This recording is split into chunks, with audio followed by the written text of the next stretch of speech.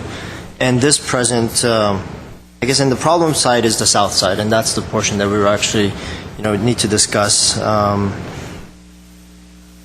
So from the current to what this would propose, even in the option 3, we're already looking at about an 8 to 9 foot drop in what we can allow or what we're measuring from because of the whole retaining wall that we're requiring. Because previously they could have just taken the line from Foothill, drawn it straight across, and your 50 foot starts from there. With this limitation of the retaining wall, you're actually bringing down the line where you're measuring from. So you're already cutting out 8 or 9 feet. So it's almost like saying it used to be 50 feet as your maximum envelope, now we're making it almost 40 something already from there. And so to take that down to 35, I think would be pretty stringent. And like you said, I think it would be a condition where you're almost restricting, you're rezoning the area, and you're causing for people that have bought the land under a certain condition to almost regret that they have this now, and it becomes almost like an albatross on their back. I think most flexibility that we can put into this is what we should try to strive for. I agree with you. Once you start getting into too many nitty-gritty, formulas and this and that you can use, the more convoluted it becomes. But you're right. We need to have the data to figure out what works. Why set up a system where it's going to fail just by the way we've designed it? So most flexibility. I think the idea of having the 50-foot height restriction with sort of bonuses if you're able to and certain percentages. So the option 3 or 4 I think would work best. I think maybe option 4 could become maybe a hybrid of 3 and 4, and so that you have just one option but you're able to do both things. And I think that's possible. That's the intent. Yeah, I think that makes a lot of sense. I think it's a good solution, and I think it's much better in the sense that it balances out what the neighborhood and the community wants and what the business owners would want, and to try to maximize their business as well. So I think, and I do like your little diagrams with the sketches. They remind me of those competition boards and stuff that we used to work on. So Back in the old days. yeah, I like them. Thanks. Any other comments?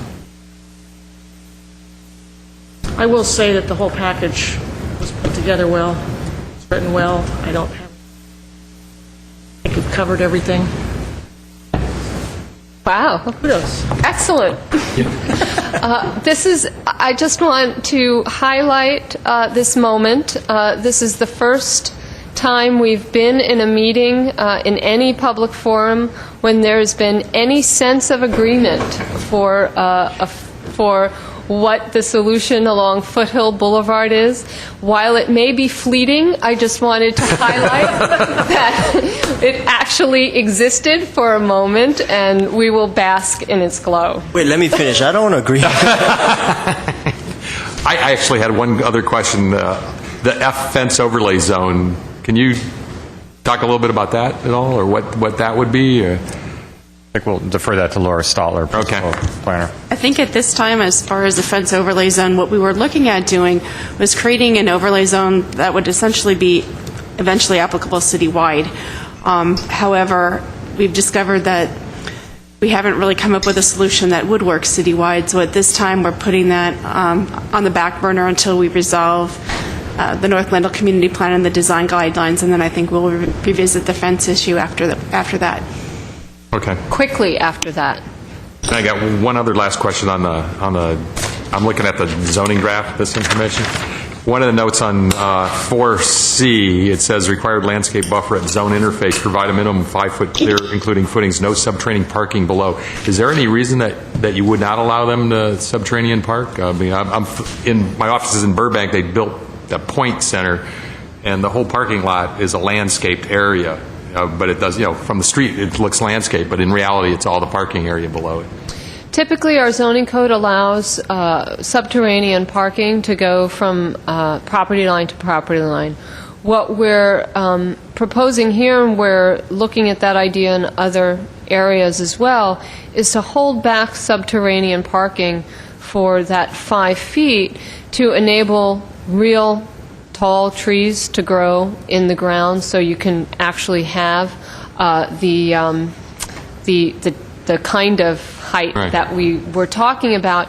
In addition, there's another discussion that we didn't really enter into with this community plan, but will, based on one of the planning commissioner's comments in the previous meeting, highlight the area as important for stormwater retention because of the area that's in the hillsides. The stormwater retention and management of stormwater is particularly important, and that 5 feet could help enable new developments to more easily get the stormwater back into the ground.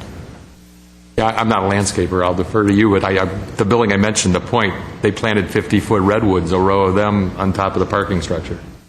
It's at the corner of Bob Hope and Alameda. When you're over there, take a look at it. I'm not familiar with that development, but were those redwoods in planters, or do they? Oh no, appear to they be in the ground? they dug a hole, poured a parking structure, and built a platform. Put the high rise on top of the platform, and then covered everything with landscape, with dirt and landscape. And I watched them build the building, so I know that. But it's check it out. KCET is moving their offices into it. Okay. It's a blue building that you can see through right by NBC from the freeway. I know the building. That's the building. The vacant one? Yeah. The medical, No, it's a brand new empty empty building. Yeah, but they plant on top of the platform. It's actually really beautifully landscaped. It's So. Well, I'm glad that Mr. Ellis actually, brought that up, 4C. Personally, I think it would be also wise for staff to maybe look at that portion again. In a commercial zone, I think one should have the ability to take the parking structure to the property line. And if we are limiting that, I think we're placing a hardship on the commercial owners. As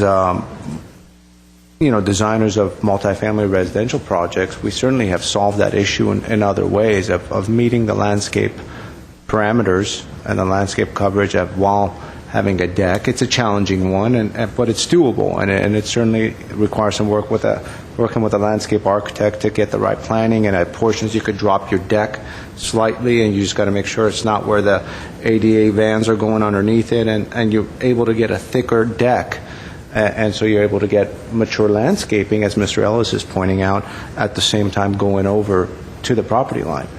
And I think as much of a flexibility that we could provide in these drafts, the higher the percentages or the higher of a chance there is for revitalization in that area.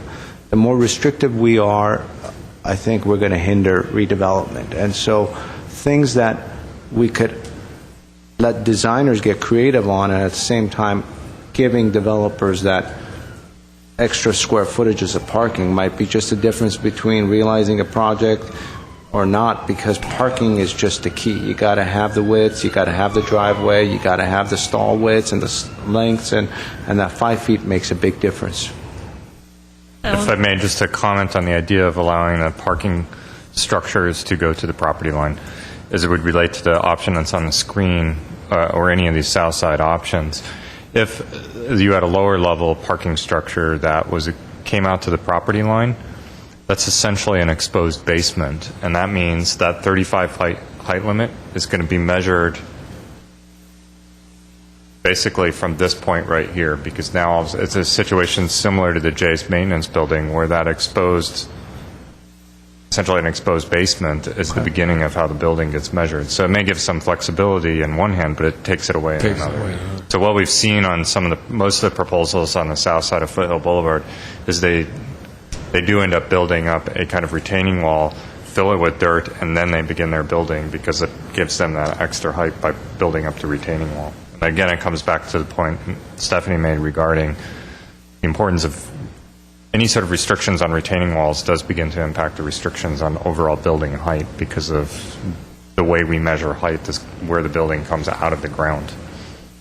So. Comments? I think we're finished.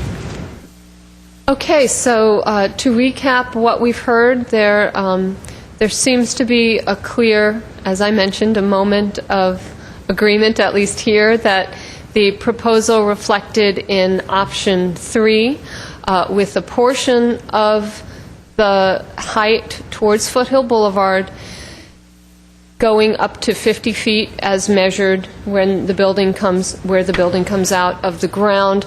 That coupled with the potential for an additional percentage if there's a significant break in the building. And I guess before we leave this topic, there was some discussion or question about, is 30% the right percentage? If you want to weigh in tonight on that or give that some thought later, that would be, for our next meeting, that would be particularly helpful. We've heard discussion about the retaining walls, that more flexibility would be useful, but then a reluctance to allow that flexibility because it does change the height scenario as presented. And then the comments that overall the plan is well written. Thank you very much for that. We do recognize that there is a lot of work to do on the graphics and photographs of the plan. We will be adding captions to the photographs in the community plan and in the design guidelines. And so if that concludes the discussion on this Foothill Boulevard portion, I'd like to invite you back in 1 week for our last joint meeting. If we can get specific comments on the other neighborhoods, the design guidelines, the visions for the other neighborhoods, and the comprehensive design guidelines, that would be most useful for us. So thank you so very much for tonight's meeting. Yeah, and if I may add on that, again, next week we will be asking the joint boards to make a recommendation to the Planning Commission, ultimately to the City Council, on A, the community plan itself, B, the comprehensive design guidelines, and C, potentially with some variations on the zoning proposals, the 3 implementing documents for the community plan structure. So we'll be asking you to, we'll be providing you draft motions and asking the boards to make motions. We'll see whether, at the moment it sounds like there might be some interest in making said motions next week, but we'll see when we get there next week. Do we have a motion to adjourn? I'll move we adjourn.